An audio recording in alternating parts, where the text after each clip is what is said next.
Hi everyone, welcome to this special International Women's Day edition of Take Charge.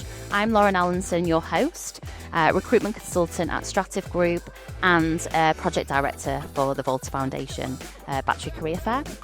So I'm really thrilled to have you all here today for today's topic of conversation, which is really important. It's all about accelerating action to improve gender diversity in the battery industry. It's a reminder that while progress is happening, we need to do more to support women in this space, not just today, every day. This conversation stems from Women Power, a spotlight series dedicated to celebrating the women leading the charge across the battery value chain. Through inspiring interviews, we aim to showcase achievements, challenges, and unique insights, all with the goal of inspiring future leaders, promoting workplace diversity, building community, visibility, and awareness, sharing unique perspectives, and also driving real change in this industry.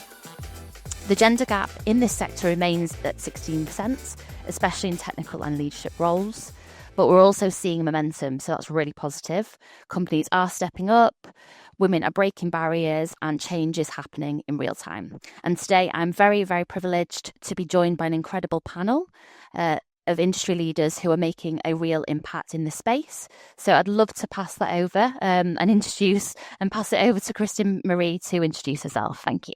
Yeah, Lauren, thank you so much for this warm welcome. And happy to be here today and discuss with you this important topic. My name is Christin-Marie. I'm working as Chief Commercial Officer at Morrow Batteries.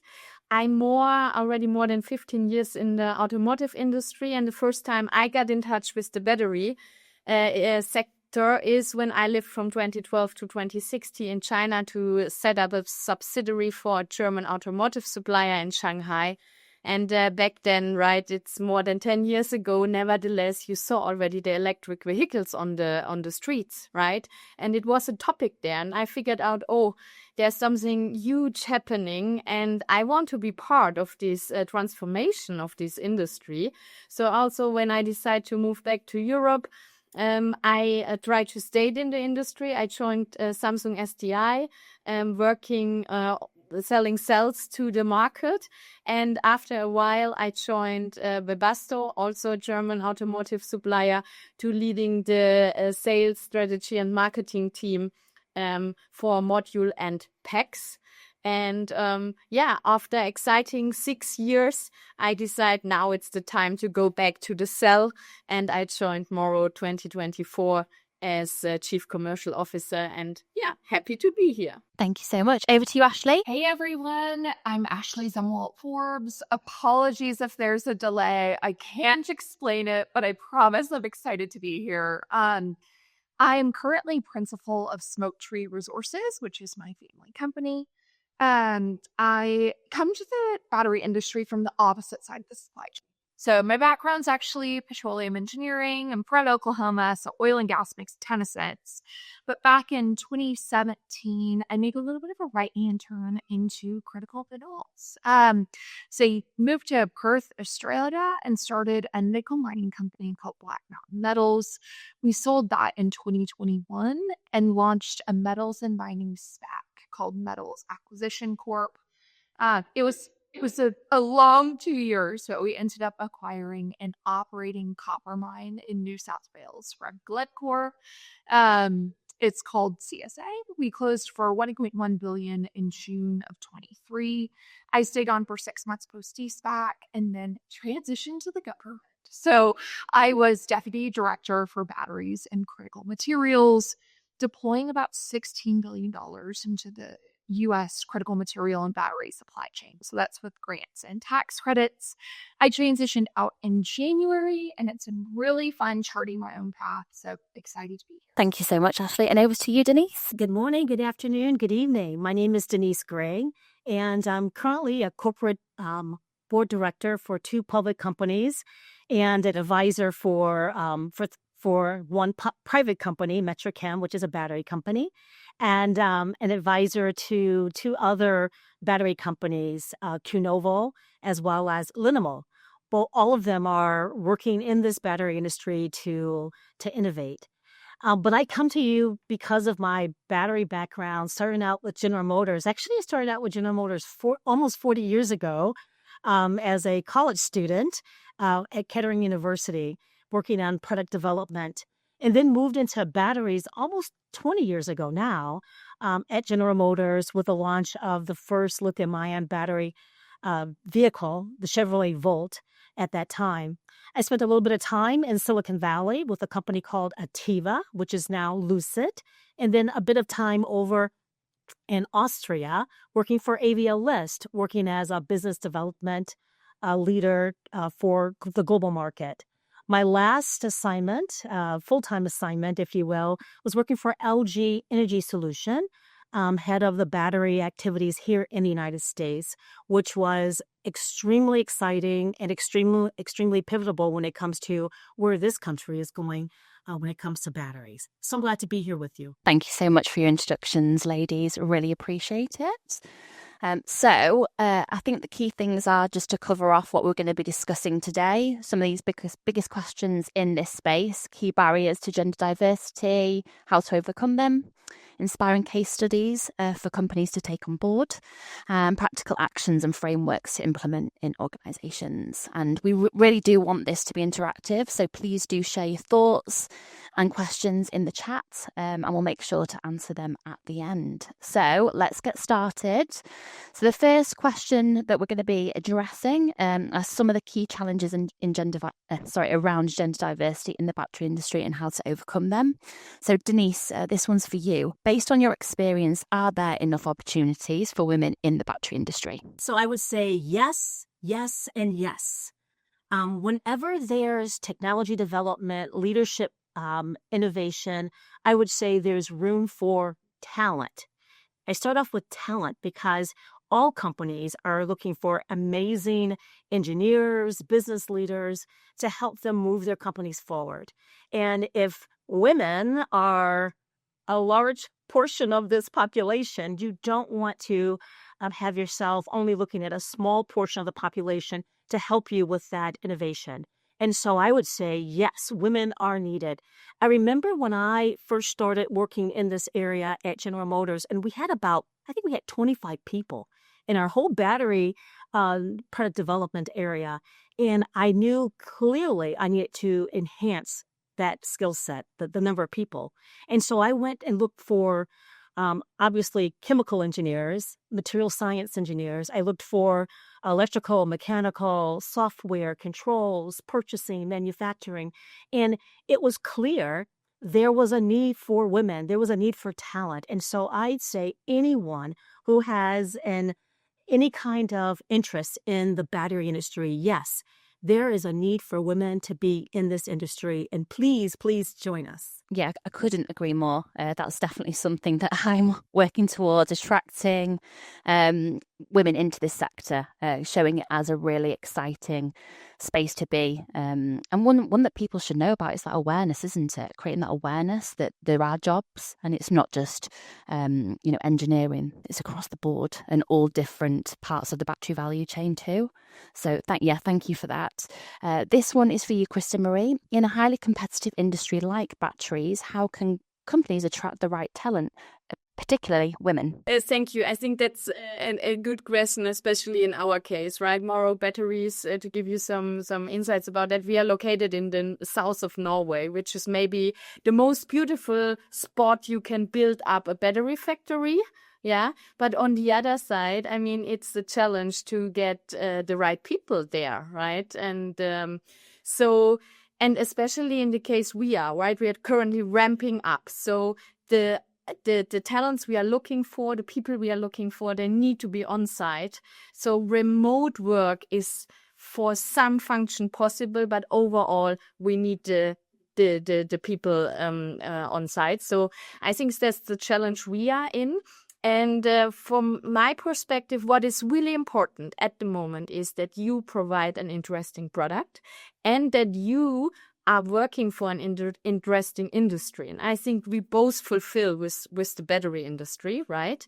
So because we more and more see when I talk to the people at Morrow is that, they question why are they doing a job, right? So this is so mandatory that you offer, or you show as a company that you change something in what we are doing. And I think that's on one hand side very important. And on the other side, to go a little bit more into how do we attract women for our company. It's really, at least what we do to get the right people on board is that we provide support for the whole family, right? Because we have around 40 nations working for Morrow at the moment, and that means a lot of people joining us from abroad. And therefore, you need to make sure that you also support the partner and that there is an infrastructure available for the kids, right? Because otherwise, I think you cannot attract these people. And so therefore, that's crucial, at least from my perspective. Yeah, I couldn't agree more. I know that I saw a panel with yourself on over at the Future Battery Forum, and that was definitely a topic of conversation just around supporting families and attracting people that way because of where you are located. And it's also, to get the right talent, this industry is challenging. So you want to be securing the best talent on the market. So it's by looking at things differently and seeing how you can be more attractive as a business. That's great. Thank you so much. And Ashley, I've got a question for you. How can greater gender diversity across the battery supply chain, from raw material sourcing through to recycling, improve industry resilience and innovation? I think it's no surprise that across the entire value chain, the industry is growing. We're standing up facilities, we're standing up manufacturing plants. We need an enormous surge of talent to come into the space. We need reskilling, we need new workers, we need large training programs. And anytime you need such an influx of workers, it makes sense to draw from the entire population, right? And not only are these jobs, just normal jobs, they're really well-paying jobs and high-skilled jobs. So it really, not only from a numbers game, makes sense to draw from the entire population, but also, you look at all of the statistics around in an industry that needs a significant amount of innovation, it makes sense to bring in folks who have different backgrounds so that you're pulling from a different set of experiences, you have different recommendations, and ultimately we can get to the best possible outcome, which is what all of us are trying. Great. Thank you, Ashley. And Denise, this is just kind of a follow-on, but what are the key skill sets or areas of expertise that lend themselves well to careers in this industry, in the battery industry? Yeah, I would say definitely leadership and courage. Those are the two, and maybe that's a part of leadership is having courage. A lot of times you really have to think through, how do I want to contribute? So self-awareness. How do I want to contribute? What skill sets do I have that will help this company move forward? As well as, what skills does that company really need? It's got to be a marriage. If we all understand that, it has to be a collective joint activity in order to be positive in this area. But I also want to just talk a little bit about, that culture that allows people to thrive in this area. And I want to talk about leadership, because it really does require the leaders of the company to really know what they want to build and where they want to build it, to ensure they've got the demographics to be able to build it, or the need to bring people in. And I loved the earlier comments around really looking at the entire supply chain. We all know that the battery industry, be it for automotive or for energy storage, is wide and vast, and it is global. Full stop, it's global. As one of my colleagues here mentioned, she started out with her work in Shanghai. There's work in Europe. There's work in the United States. It's global. And so therefore, recognizing that it is a global challenge, the skill sets require you to have a global mindset. in order to be able to really be able to contribute in that way. And there's so many people with so many different ideas and skill sets that really render themselves really applicable for this industry. Yeah, that is a key reason why I love this industry, with it being global. You meet so many different people from all over the world, don't you, who are making change happen. So yeah, I couldn't agree more. Now, let's look at some real-world examples of companies making a difference. Christin-Marie, how does the Scandinavian business culture support gender diversity, and what can other regions learn from that? Yeah, I like your point, Denise, that this is really a global business we are in, right? So, and I think that's so important to understand. But on the other side, I think it's also very helpful to have a look to, case studies where things works out very well, right? And in this case, Lauren knows it already. I'm quite, love to talk about this Scandinavian business culture because, I'm now working since 1 year in Scandinavia. And for me, this was kind of a new experience, right? So, for example, one of the main topics in that area is the high ranking in gender equality. And, so for us in the company on the leadership side, but also overall in the company, it's close to 50-50 without, putting that every day on the agenda. It's more anchored in the culture that, treating women in the same way is the kind of normal, right? And it's kind of sad that we in 2025 still need to talk about that, right? So because I think it should be the new normal, and I hope we are on a good way to do so. And in addition, and I think this is also at least because you hear it, right? I'm originally from Germany. So what is completely different in the Scandinavian business culture I so far experienced is that, the care time for the family, for example, is not only on the women's shoulders, right? So this is more like, the men and women, they support each other. And why I'm pointing that out, or at least why I see that as a very positive thing, is with this setup, you can have more women in full-time jobs and more women in management functions, right? And this is something what really is impressing me, and I like so much working in the Scandinavian area, yeah.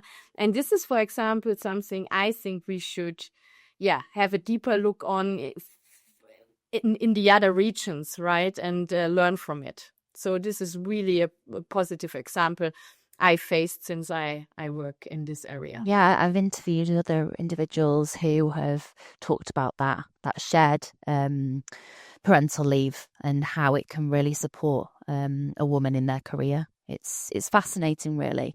I just want to take this time to say to the audience, if you have got any thoughts, questions that you want addressing, please do pop them into the chat. We would love to obviously answer any of them. So next question for Ashley. Where do you see the biggest opportunities for women to step into leadership roles within the battery supply chain?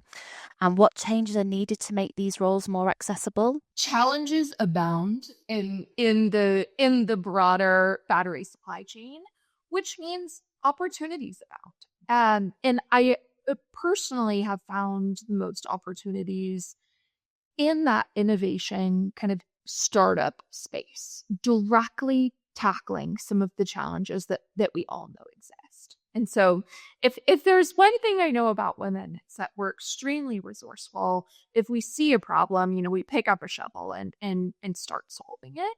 And I would absolutely encourage each of you to do the same with this supply chain. Create the companies, create the new opportunities, and be at the forefront of that innovation. That's really what I have found to be the most exciting. It's what I've found to be the most rewarding from a professional standpoint. And again, there's so much evolving in this space that the world is your oyster in terms of creating those opportunities. Now, what changes are needed to make these roles more accessible? Again, I'm an enormous proponent of kind of creating your own destiny around, what can these look like? But there are also structural changes that would be helpful. I really liked what Christin-Marie touched on around, the parental ecosystem. And one tangible change that I would just like to highlight that personally hits incredibly close to home is having paid parental leave. I think that's really helpful at supporting both women and men in the workplace, particularly those with young families, ensuring that we're not losing an enormous part of our talent pool. And if we're able to make strides, particularly in this country, the United States, where we have a terrible track record of paid parental leave, I genuinely think it will enable enormous growth in the talent pool and opportunities for women. For those of you who don't know, I have a 2-year-old and I'm also pregnant, due again in June. So again, this is a very near and dear pain point, and happy to talk through tactics there anytime. We definitely thank you for being here with all that you've got going on, Ashley. Denise, do you have any additional thoughts on that? Yeah, when I think about companies and the companies that I would choose to work for, that definitely would have to have those kinds of opportunities like parental leave, as well as being thoughtful that I come not just with me, but I come with my family. And so I think as I went through my career and interviewed for various jobs, they were interviewing me, but I was also interviewing them in their culture.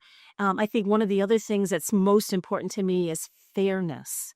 I want to be able to give my all to the job that I have, because the time I'm away from my family has to be 100% useful.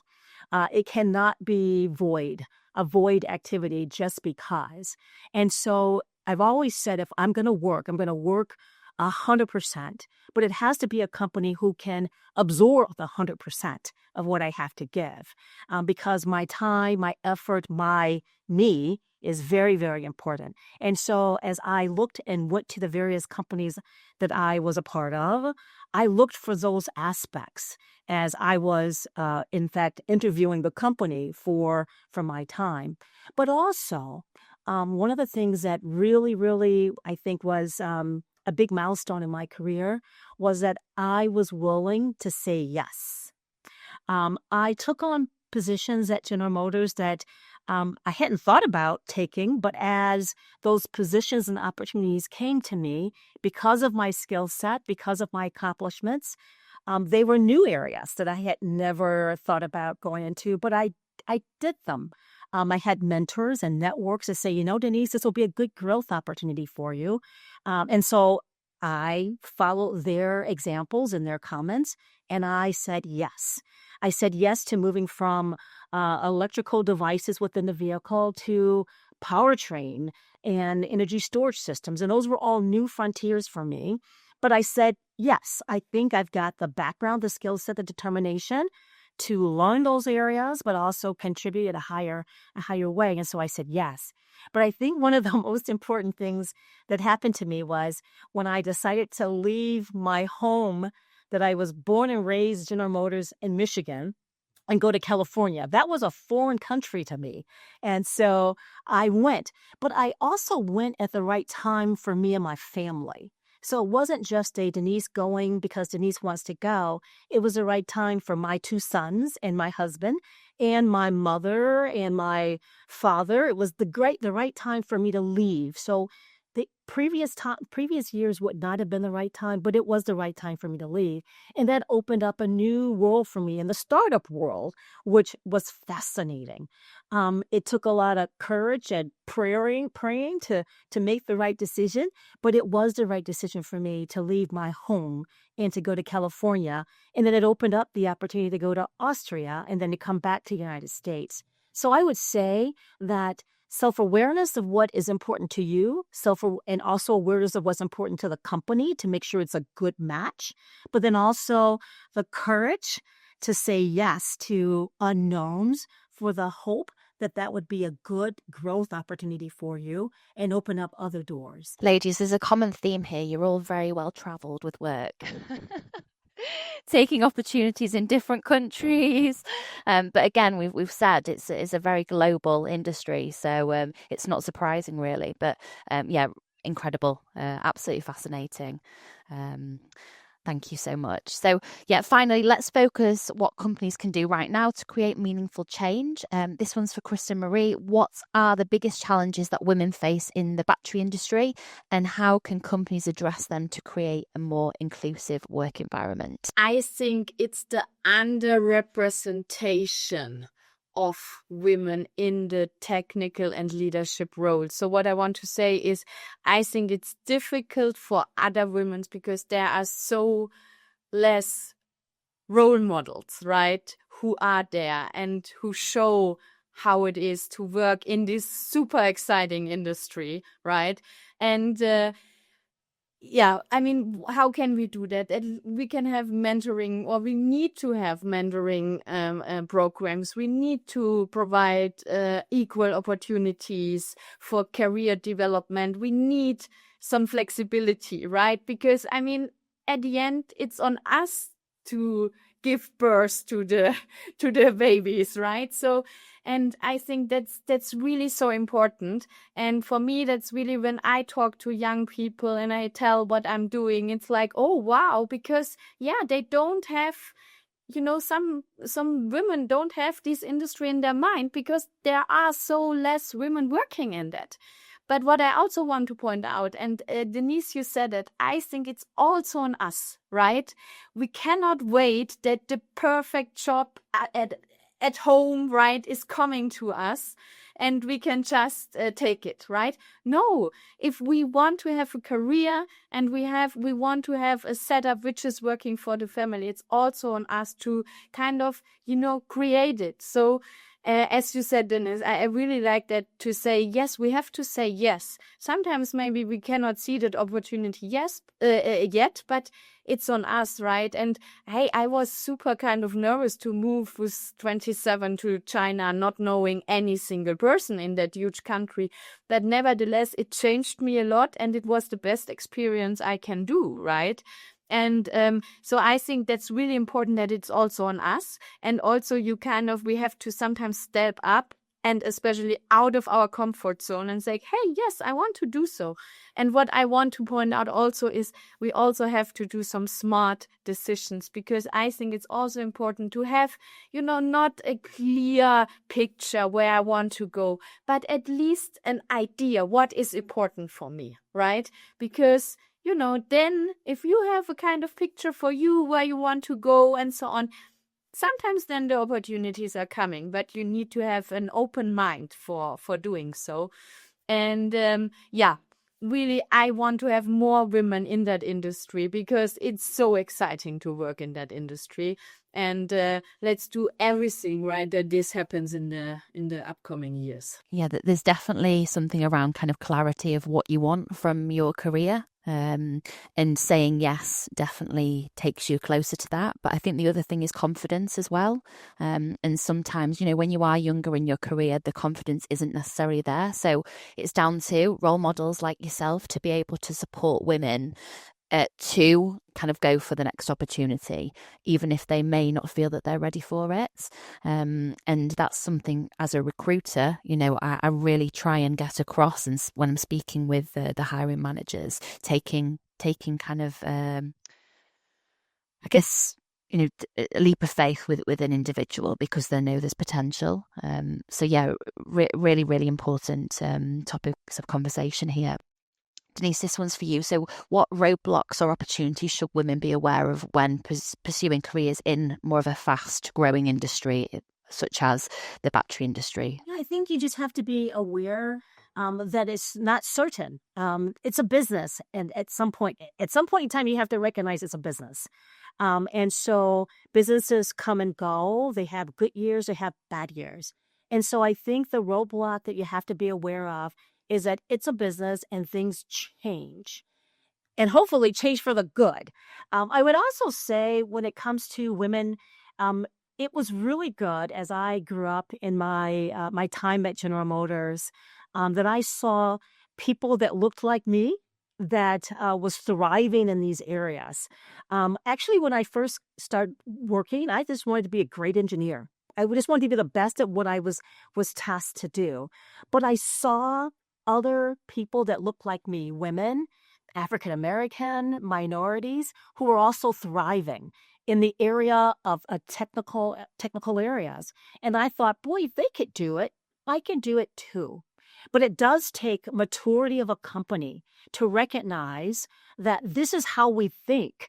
And so you have to be able to show those role models, to give the encouragement to the various your personnel pool, that if you do well, if you work hard, if you understand what the company's goals are, you will thrive. But also you may thrive here, but you can thrive other places as well. One of the things I really recognized that sometimes people only thought that in fact, I would do this exercise with all my new engineers. I would say, you're in the middle, so you're the circle. What are your inputs and what are your outputs? And one of the things when I realized that young engineers thought that they had one input, their boss, and one output, their boss. And I said, no, that isn't only your world. Your world has many, many, many, many, many inputs. Your boss is one person that has one experience. You want to get that information from many people, and you want to provide that information to many people. And I think that was one of the things that helped me from a skill set and from just a culture to just be within a company and understand how business work. The more people you touch, I call it the multiplier factor, the better you will be over time. And I think that is something that's part of just the person that I am and the person that we are naturally to be, is to share the knowledge that we have. And I think the biggest roadblock that I think women have and other people have is not sharing that knowledge, trying to keep it to themselves so that they can end up being the hero. Well, the answer in business is share it. Share it inside your company. And as you have alliances and strategic partnerships, share it outside within the bounds of what your company agreements are.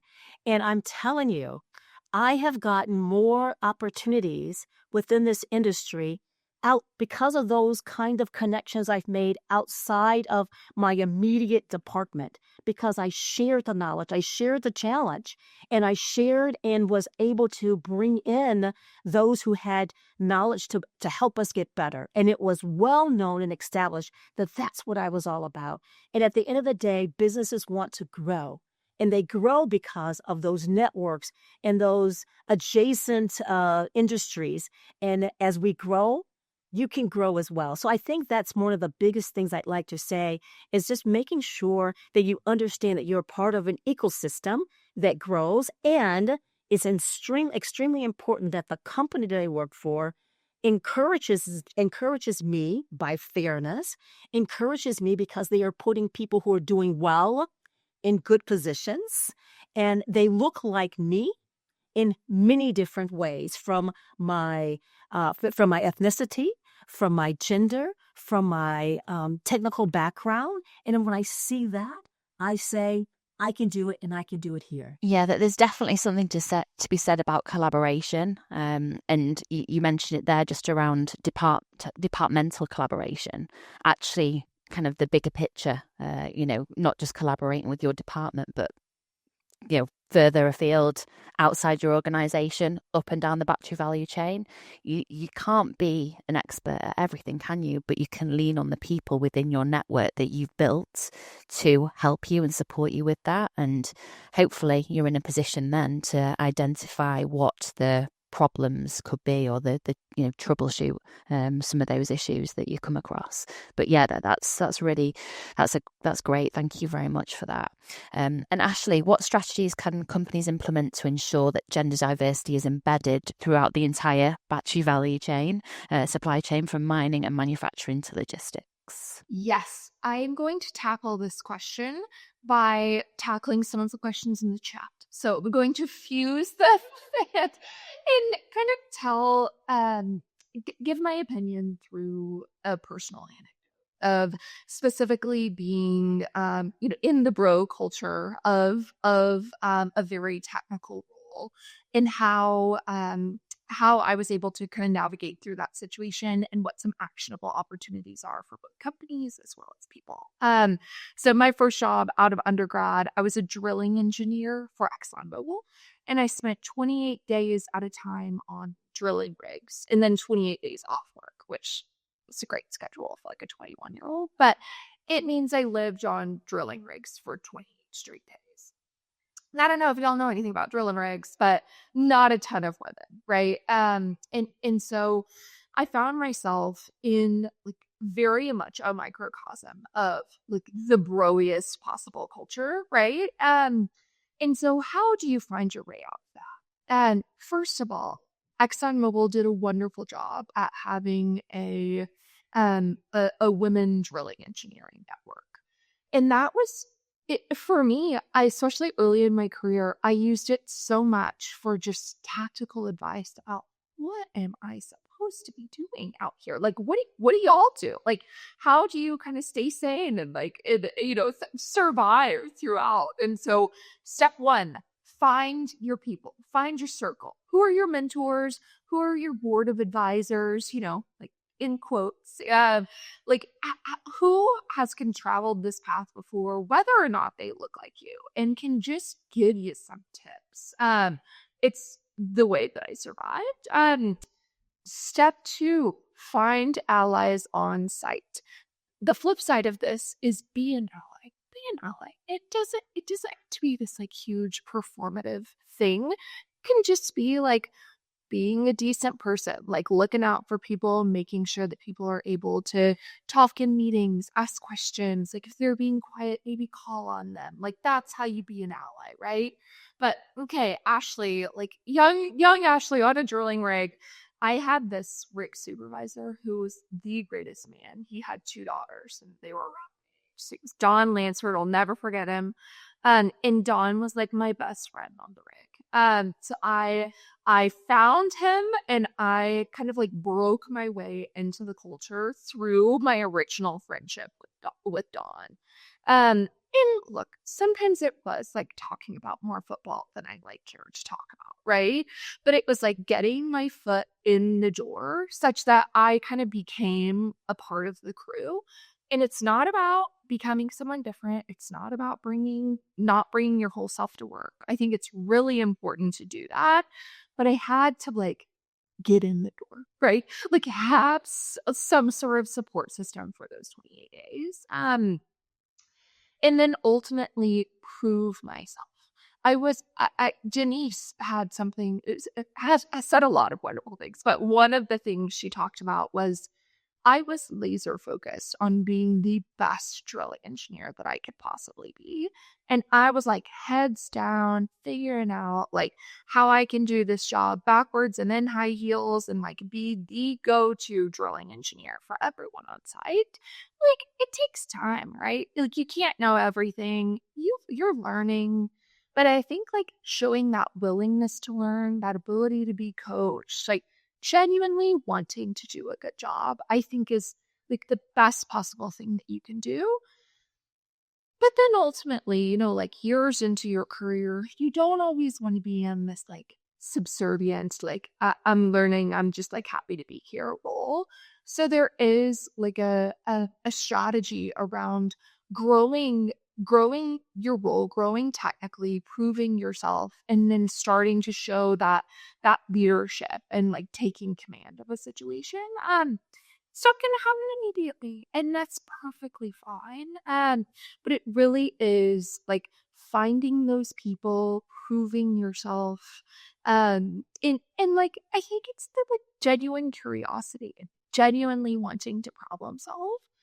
I think the more companies can support those types of efforts and ensure that their employees feel safe in doing that and feel like they do have a safe space. And again, I genuinely think ExxonMobil did a wonderful job for me. So that's one that I can, hand on my heart say is a great example here. the better we're all going to be. Like the better engineers we're going to have, the better supply chain we're going to have, etc. So that's how I tackled it, and I would love to see more companies setting these. Denise or Christin-Marie, do you have any examples of kind of facing adversity in the sector that you can share? Because, back then I was even not aware that I was confused, right? But not aware. So I was in Shanghai. I was a young lady, and I was running as a general manager this subsidiary for the German automotive supplier. And then from time to time, I had visitors from China. And after a while, I figured out that, the colleagues who came from the German headquarters always explained the Chinese world, behavior, business model, everything to me. And at the beginning, I was irritated. I was like, I'm the one who's living there since years, and you come over and explain how it's going on here. And then I figured out that, maybe it's a kind of, they have the feeling they have to explain it to me, that I'm, I don't know, let's say it get reduced in my role or something like that, because I really figured out it was so difficult for them that such a young lady has such an important job. And I mean, back then in 2012, a lot of European companies, their whole business model was based on China. And we did a great job back then. And so I had the feeling they came over, they explained it to me to talk me a little bit small or something like that. So that was really weird, but I needed some years to understand what is happening there. So of course, this will not happen to me again. Sounds like it was definitely a kind of a learning process. Like you say, you don't always kind of notice it until you reflect when you've kind of grown within your career, I guess. The only thing I would like to add, and because I worked for a number of different companies in different roles, but as I moved into the top position, say at LG, when I was the leader here, or when I was working at AVList and I was the VP of that particular business unit, it's not, unfortunately, we're in a position where it's not normal that the younger woman is in the leadership position, as Christin-Marie just mentioned. And so in order to make people more comfortable, or at least understand and not get them into a peculiar position, I would always do an introduction. And in the beginning of the meeting or pre-meeting, to make sure they all understood the various roles. And the goal of that was to make sure that they were comfortable in the meeting so we can just get to the meeting material.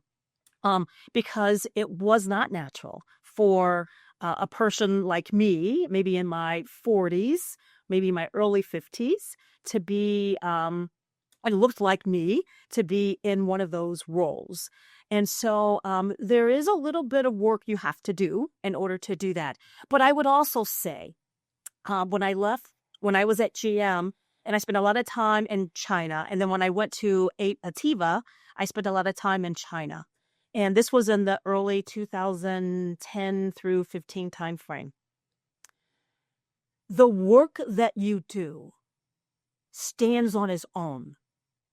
It was clear back then when I went into those meetings working with those companies, because General Motors did a great job of allowing me to be recognized as the leader of the battery activity at GM, with some of the publications they had, some of the scrums they had. They allowed me to be, for the work that I was doing, to actually show up outside of the company. And so when I went to those places, they knew of me because of the work that GM did to allow me to take the credit for the work that me and my team were doing.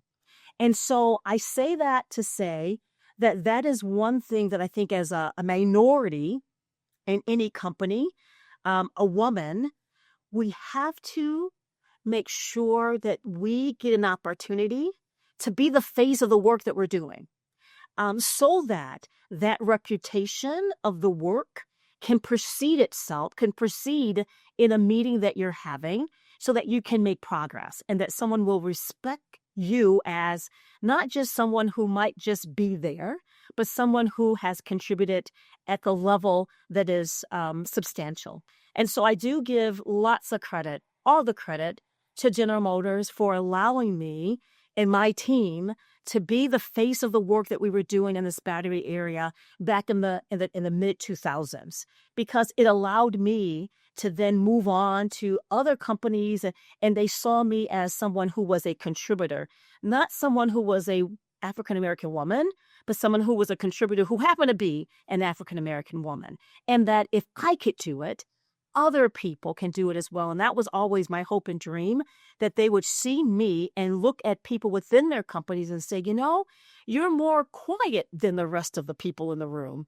Let me listen to you, because maybe you can contribute even more than what you can do today. One other thing I would also say is that happened to me at General Motors in my first executive position. I think GM had some great practices to ensure that people got a chance to interview for positions, that just because person X was a shoo-in for a role, they tried to make sure that there was a good slate of people to interview to make sure they were making the good choice. And so I interviewed for my first executive position, and I still remember, I could still see the face of some of the people I was interviewing with. After the interview, they came up to me and go, I had no idea that you were behind Project XYZ, because it wasn't in my nature to go around holding a sign and say, I worked on this, I did that. That wasn't what I did. And so having the chance to take, number one, having a company that made sure that the slate of interviewees was well-rounded, I think was important. And then being able to show up in those interviews and talk about your contribution in a way that you may not normally talk about it, because you don't want to talk about I. You like to talk about we, our team did this. But it's important that you show what your contributions were. And that person, I think I could see him today coming up to me after that interview and go, I had no idea. So, and this is a person who saw me regularly. I was in charge of a monthly meeting in front of him and other leaders because I had gotten the opportunity to do that. Again, opportunity to show what I'm working on. And he would come up to me and he goes, and the thing was, he didn't see my contributions. He saw me as a nice, hardworking person, but he didn't see my substantial contributions. And so take those opportunities to have those interviews. You may not get that first role, but it creates that network and it allows you to expose yourself to other people so that you may get that next executive position or that next position that may be available. I want to share with you, it's a kind of funny story, right? When I took over the Chief Commercial Officer role and people ask me what I'm doing, I said, I'm working in sales. And then my partner at home said, I was listening now then more than once to you and you always know. Yeah, you are the Chief Commercial Officer of this company. And he didn't say that because, you have to. He said, no, you have the right to say it out loud, right? And then he said, now go upstairs to the mirror and say it 10 times, yeah? Because that's your role. That's what you are doing. That's your responsibility, right? And you don't need to hide, right? And why I'm pointing that out is, even for me on that level, it's sometimes difficult, right, to say it out loud and to bring that point to the point. But I think it's so important, Denise, what you said, right? We have to say it, right? And this is what we worked on in the past years, and this is our responsibility. So it's okay to say it out loud. And it's important that we introduce ourselves in the meetings, right? And I think that's such a good example. And then I did that. And since that, it's so much easier, right? This is my responsibility. This is why I wake up every morning and do this job. And say it out loud, right? I think that's so important. There's some really good tips here that they may seem kind of really small, but they're so impactful, aren't they? It's really incredible. I'm going to have to write all these down. But yeah, no, thank you. We are going to go into some Q&A from, I know that we've already addressed some of them, but I'm just going to look through now and double check which ones we haven't. So Christina-Marie, this one for you. Can you share your experience of how gender diversity has evolved over the last several years and what you foresee for the conversation in the future? Yes, I think that there is already a huge step done, right? Because back when I started my career, I mean, I was completely alone in the automotive industry on all these supplier events. I was the only young woman. So I see here that this is changing a lot. Yeah, also what I pointed out before, and also by Denise and Ashley, I think, we have some good role models already, and also not just in the, function as sales and marketing and HR, but also in the technical functions. And I think that's important, and it's good that it is already on that level, but I think again we have to improve that more also in the leadership roles. But I hope that for the future it's the new normal, as said, right? It must become the new normal. I really don't want to continue another 20 years with these gender diversity discussions, because I think it's so important that this is a normal thing we are in. No, definitely. Well, it sounds like you've really inspired people to come and work for Morrow. Are there any opportunities coming up that aren't on the careers website, and for people who are willing to relocate? I'm happy to hear that. Yes, the career website is the first thing or the first touch point, right? But I saw in the chat that currently there's nothing in, so I need to check that.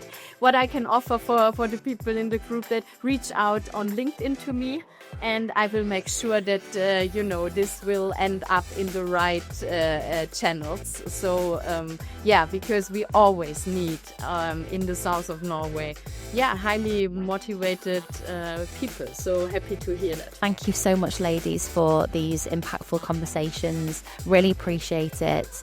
And let's keep sharing our stories and talking about this really important topic of conversation.